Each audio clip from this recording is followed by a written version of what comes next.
Hai, so hari ini kita akan bahas lagi tentang seorang tokoh yang sangat menarik sekali, yang memiliki banyak sekali pesan moral, pelajaran hidup, wisdom, kebijaksanaan yang bisa kita terapkan dalam kehidupan kita sehari-hari atau di masa depan begitu. Nah, tokoh ini bernama Yusuf. Tokoh ini bisa kalian temukan di dalam Bible. Nah, secara singkat, latar belakang dari Yusuf itu adalah dia anak dari Yakub atau Israel dan Rahel. Nah, dia punya saudara kandung dari satu ibu, yaitu Rahel. Saudara kandungnya bernama Benyamin. So, Yusuf dan Benyamin. Nah, pada waktu umur 17 tahun, Yusuf bermimpi. Dia punya dua mimpi. Mimpinya itu ketika dia bersama saudara-saudaranya di ladang, mereka sedang mengumpulkan berkas-berkas gandumnya saudara-saudara Yusuf. Mereka sujud dan menyembah kepada berkas gandumnya Yusuf. Terus mimpi yang kedua,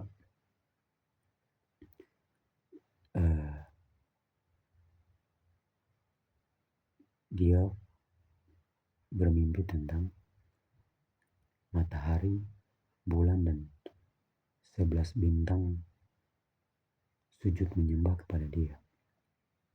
Nah, ketika dia ceritakan mimpi itu kepada saudara-saudaranya dan kepada ayahnya, saudara-saudaranya jadi marah dan berkata, "Masakah kami menyembah kepadamu? Apakah engkau mau menjadi raja atas kami?" Sedangkan saudara-saudaranya itu lebih tua daripada dia. Begitu pula Yakub atau Israel berkata, "Masakah ibu dan ayahmu beserta saudara-saudaramu menyembah engkau?" Menjadi saudara-saudaranya itu makin emosi lah sama dia. Tapi bapaknya Yakub menyimpan mimpi tersebut dalam hatinya, merenungkannya gitu. So, selang berapa saat, saudara-saudaranya tuh mereka pergi mengembalakan domba, gembala-gembala hewan-hewan ayahnya gitu.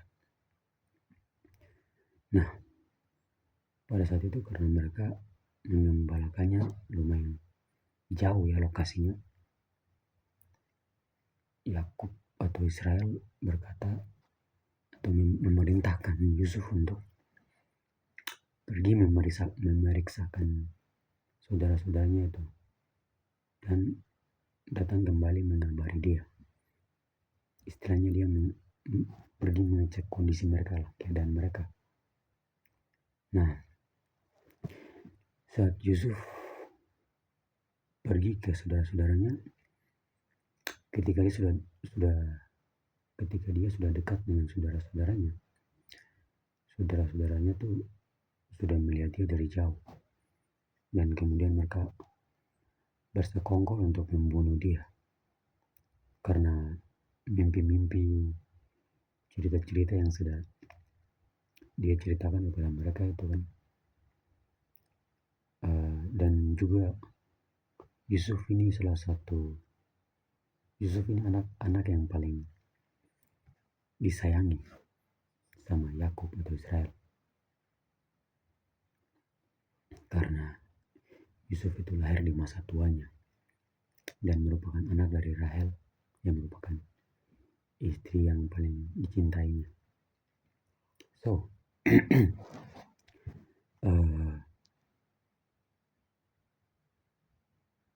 mereka pun bersekongkol untuk membunuh Yusuf. Nah, ketika Yusuf datang mendekati mereka, langsung mereka melepaskan jubahnya tuh, jubah yang sangat indah yang dibuat khusus untuk dia oleh Yakub untuk Israel, dan mereka melemparkan dia ke dalam sumur. Kemudian ada satu saudaranya namanya Ruben. Ruben berkata,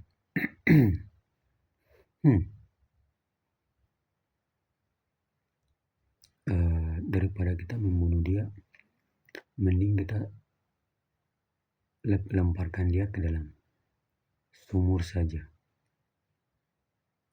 Jadi maksudnya Ruben ini, setelah dilemparkan ke sumur, nanti setelah saudara-saudaranya pergi, Ruben datang untuk selamatkan dia, untuk kembalikan dia kepada ayah mereka. Jadi Ruben ini dimaksud untuk selamatkan Yusuf. Nah, kemudian ketika selang beberapa saat, orang-orang Ismail mereka lewat. Mereka hendak bertujuan ke Mesir. Nah, dalam perjalanan itu mereka melewati Yusuf dengan saudara-saudaranya. Nah, kemudian saat itu Yehuda dia berpikir, daripada kita membunuh dia, dia ini kan adalah saudara kita, darah daging kita, mending kita jual dia saja. Sudah. Setelah itu, ketika orang-orang Ismail itu lewat, mereka menjual Yusuf, mengangkat dia dari sumur dan menjualnya dengan 20 shikal perak. So, Yusuf pun dijual ke Mesir. Sampai di Mesir, Yusuf dibeli oleh pengawal istana Firaun, kepala pengawal istana Firaun, Raja Mesir. So, Yusuf pun menjadi hamba dari kepala pengawal istana. Nah, saat itu karena Yusuf disertai sama Tuhan, Yusuf diberkati, segala pekerjaan yang dilakukannya itu berhasil. Sehingga kepala pengawal ini, dia mempercayakan Yusuf segala isi rumahnya, kecuali istrinya saja.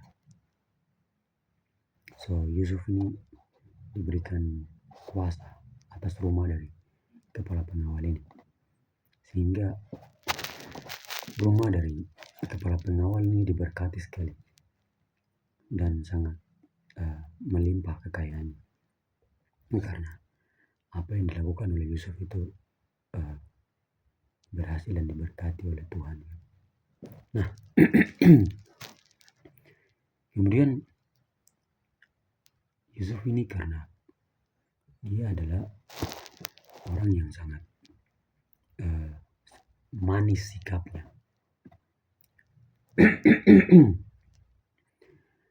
manis sikapnya dan elok parasnya.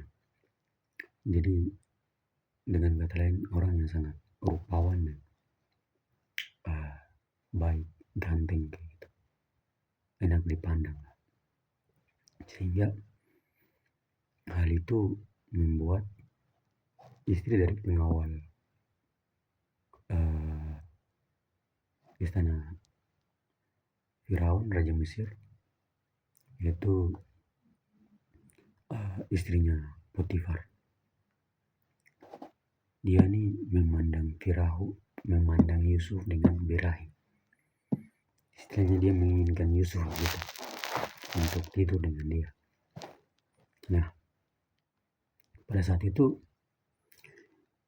dia berkata kepada Yusuf. Dia mengajak Yusuf untuk tidur dengan dia. Namun Yusuf menolak. Dia bilang, masakah segala kekuasaan dalam rumah ini diberikan kepadanya oleh tuannya, yaitu kepala pengawal istana kerajaan Mesir. Tapi cuma satu saja yang tidak, yaitu istrinya. Istrinya saja yang tidak boleh. Yang lainnya tuh dipercayakan kepada Yusuf. Jadi Yusuf menolak ajakan tersebut. Setelah itu, dalam beberapa hari ke depan itu, istrinya kepala pengawal Raja Firaun terus memaksa. Nah, pada satu ketika rumah sedang sepi, orang-orang pada nggak tahu kemana gitu, rumah sepi aja gitu, tinggal sisa Yusuf aja. Yusuf ini masuk ke dalam rumah dan ingin melakukan pekerjaannya kan. Pas di dalam rumah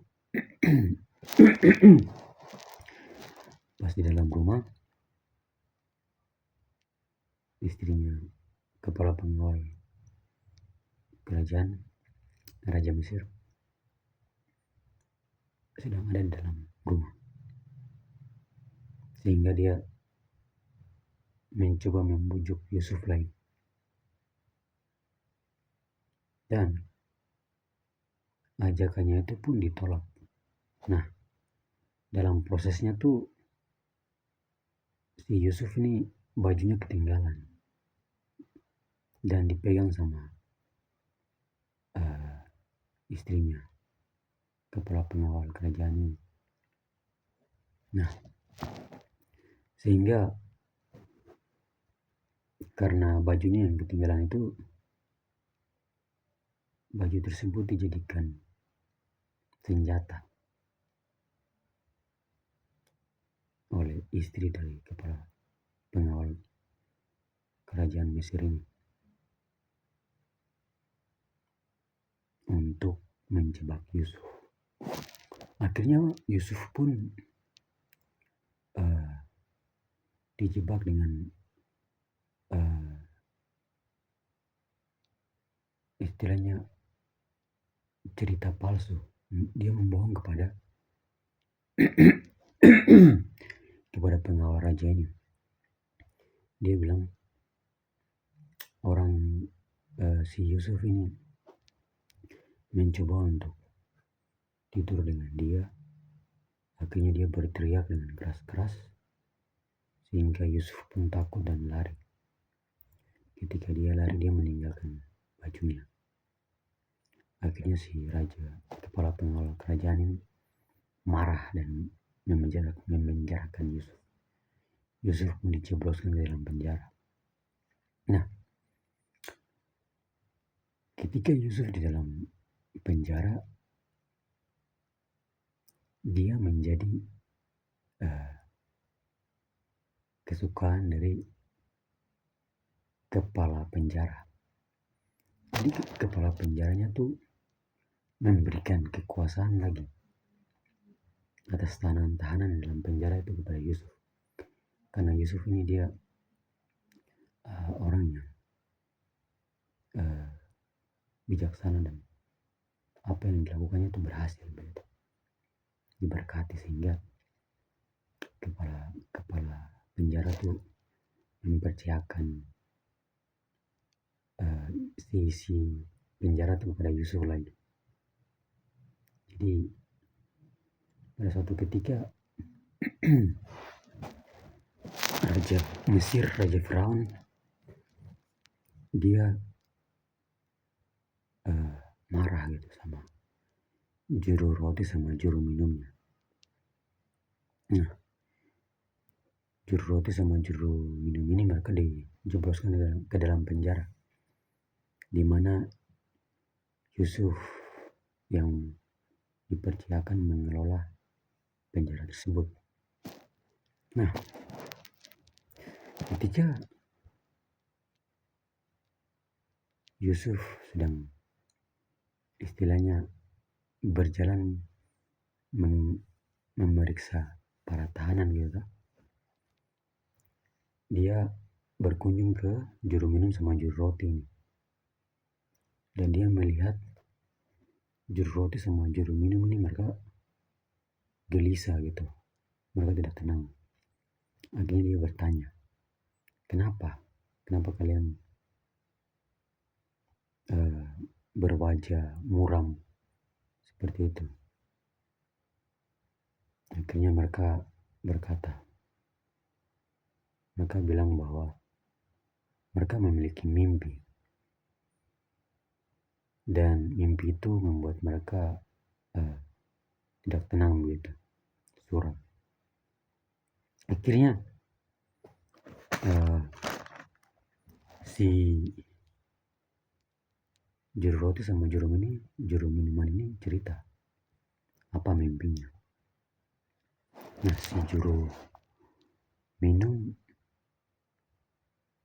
dia bercerita kalau mimpinya tuh tentang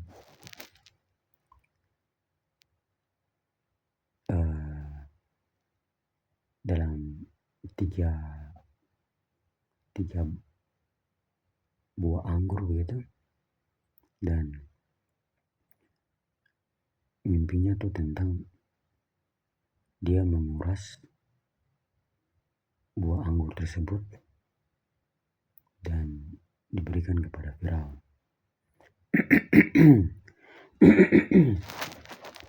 Akhirnya Yusuf pun menerjemahkan mimpi tersebut.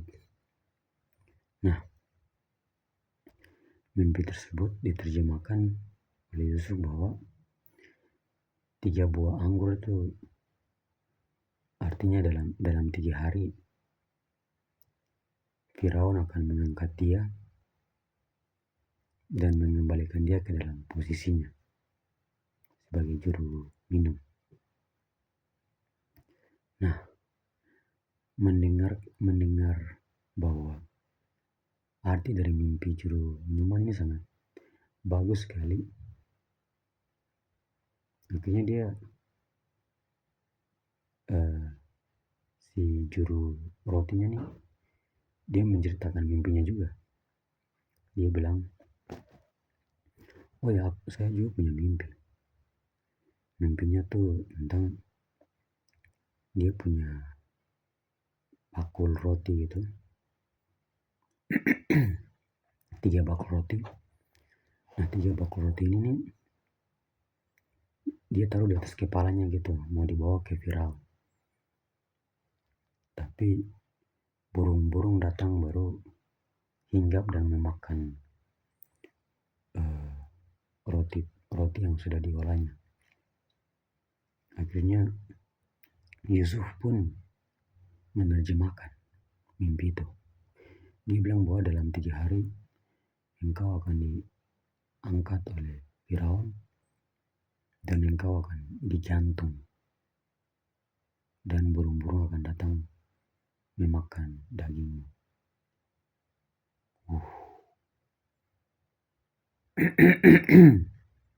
Sangat horor juga mimpinya tuh, arti mimpinya.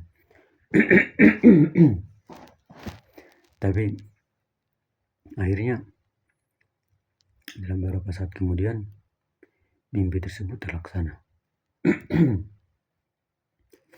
Mimpi tersebut terlaksana. Juru minuman kembali ke posisinya, diangkat menjadi pegawai kembali dan menjadi juru minum Firaun lagi. Sebaliknya juru roti sesuai dengan mimpinya, digantung dan tubuhnya dimakan oleh burung-burung. Nah, saat Yusuf menerjemahkan mimpi mereka, dia bilang, nanti kalau mimpi kalian ini sudah menjadi nyata, jangan lupakan saya begitu. Karena saya dijebloskan ke dalam penjara nih secara tidak adil gitu. Saya tidak bersalah apa-apa, tapi saya dijebloskan ke dalam penjara. Tapi sayangnya juru minuman ini dia lupa soal Yusuf. Kemudian tepat setelah 2 tahun, akhirnya Firaun, raja Mesir, bermimpi. Dia mimpi tentang keledai. Dia mimpi tentang keledai ya. Oh enggak, tentang lembu. Jadi tujuh lembu yang baik keluar dari sungai Nil memakan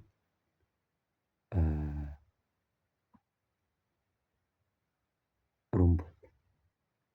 Kemudian muncul lagi 7 lembu yang kurus kering keluar dari sungai Nil. Kemudian mereka memakan lembu-lembu yang sebelumnya, yang sehat, yang bagus, ditelan. Tapi setelah memakan lembu-lembu yang sehat tadi, 7 lembu ini nih, mereka tidak ada perubahan, tetap kurus saja, tetap tidak bagus kelihatan. Terus dia dapat mimpi yang kedua, yaitu mimpi tentang 7 butir gandum. Jadi dari tangkai gandum ini muncul 7 butir gandum yang sangat baik. Kemudian muncul lagi 7 butir gandum yang sangat layu dan buruk. Dan 7 butir gandum yang layu ini menelan 7 butir gandum yang baik. Nah, ketika diceritakan mimpi tersebut, akhirnya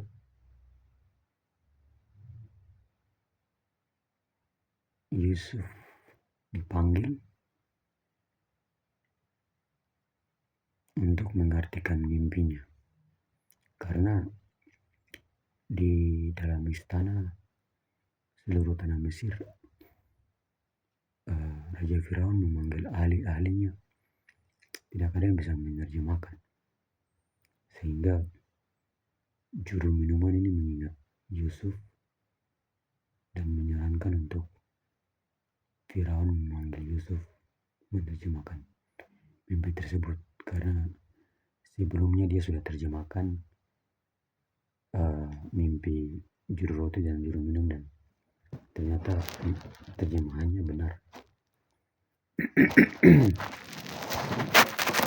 Jadi Yusuf dipanggil, dia sampai di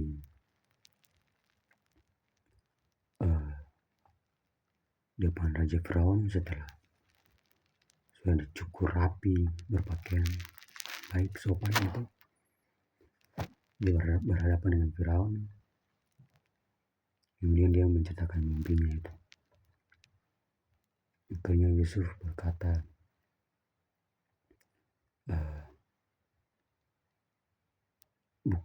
bukan dia yang mengartikan mimpi, tapi dia dikasih kebijaksanaan, dia dikasih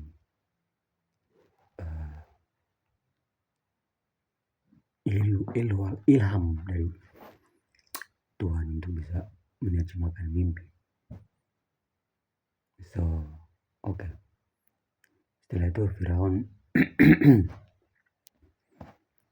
Firaun menceritakan mimpinya dan Yusuf mengartikan mimpinya. Yusuf mengatakan bahwa ketujuh mimpi tersebut, kedua mimpi tersebut itu artinya sama, bahwa tujuh lembu yang baik dan 7 butir gandum yang baik itu artinya 7 tahun kelimpahan di seluruh tanah Mesir. Kemudian 7 tahun 7 lembu yang buruk sama 7 butir yang layu itu menandakan 7 tahun kelaparan di tanah Mesir gitu.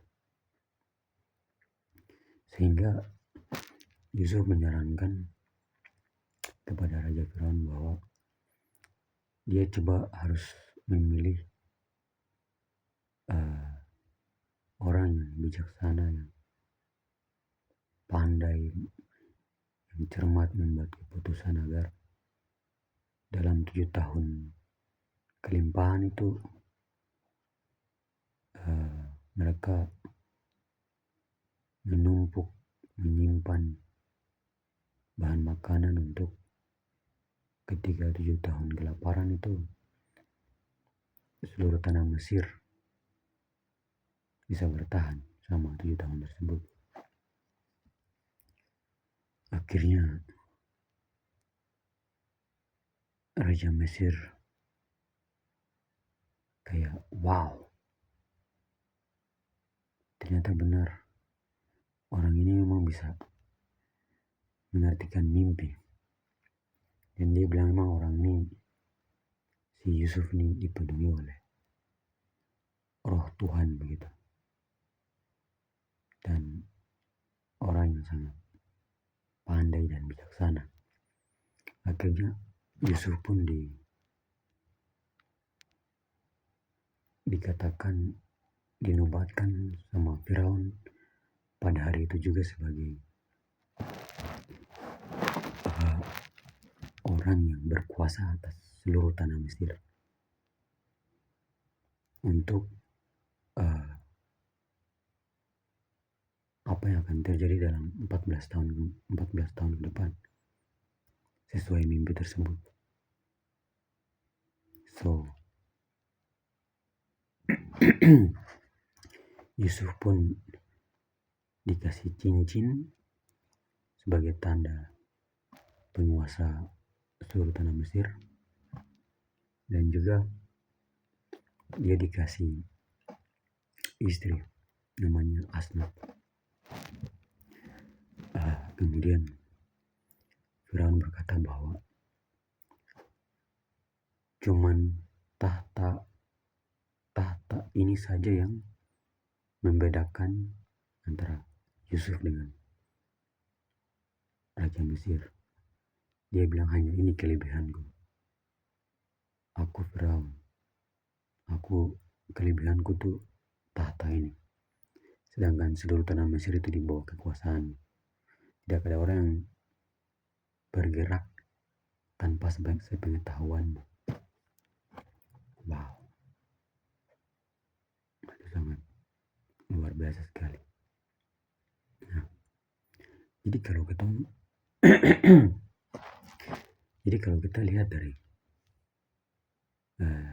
perjalanan Yusuf ini tuh, pertama dia dijual,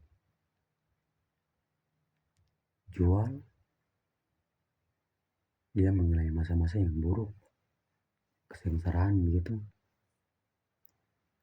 tapi dia disertai Tuhan, sehingga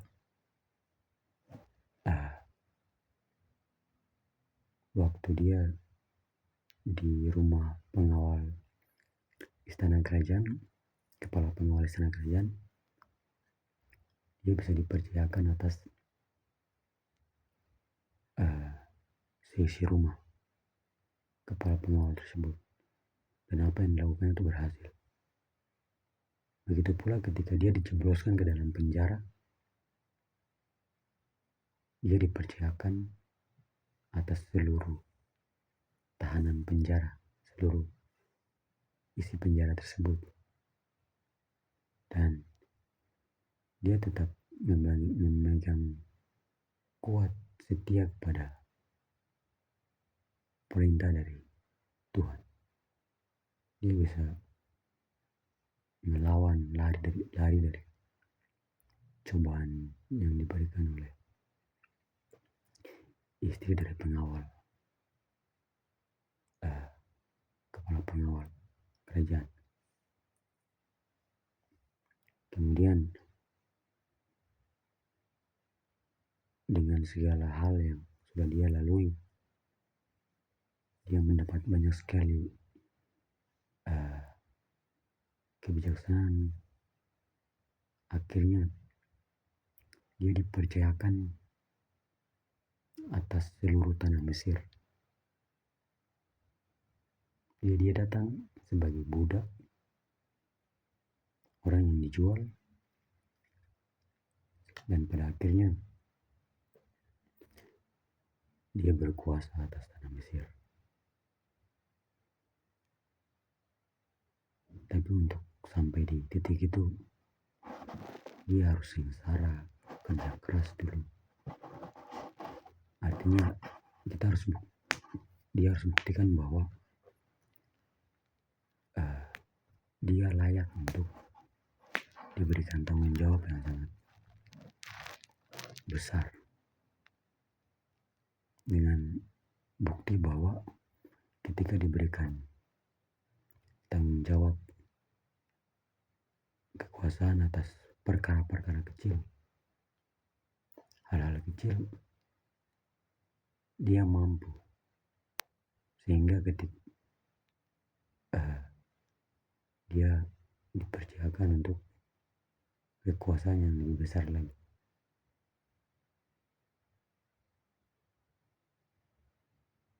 Terus kemudian ketika dalam 7 tahun kelimpahan itu dia melakukan pekerjaannya, kemudian dia dikaruniai oleh Tuhan dengan 2 anak. Anak pertama bernama Manasye, yang artinya tuh dia bilang Tuhan telah melindungi dia dalam kesengsaraannya di tanah Mesir. Terus anak yang kedua namanya Efraim, yang artinya tuh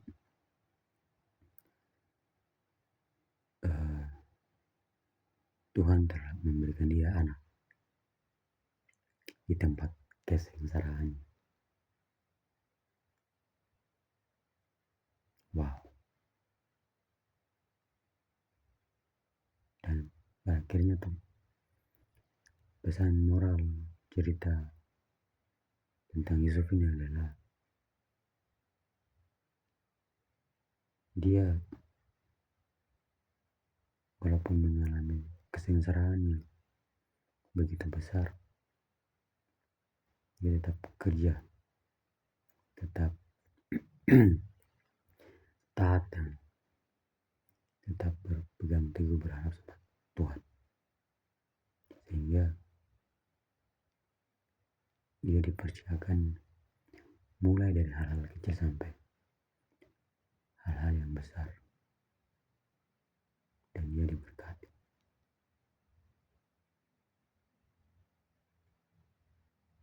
Dan bahkan karuniai anak di tanah Mesir, di tempat kesengsaraannya. Jadi wow,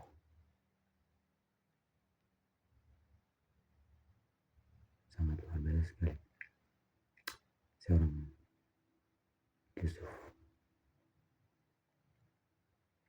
So, itu ya dari saya. Kita akan bahas lagi di video-video selanjutnya tokoh-tokoh yang bisa kita ambil pelajaran hidupnya. Oke, peace.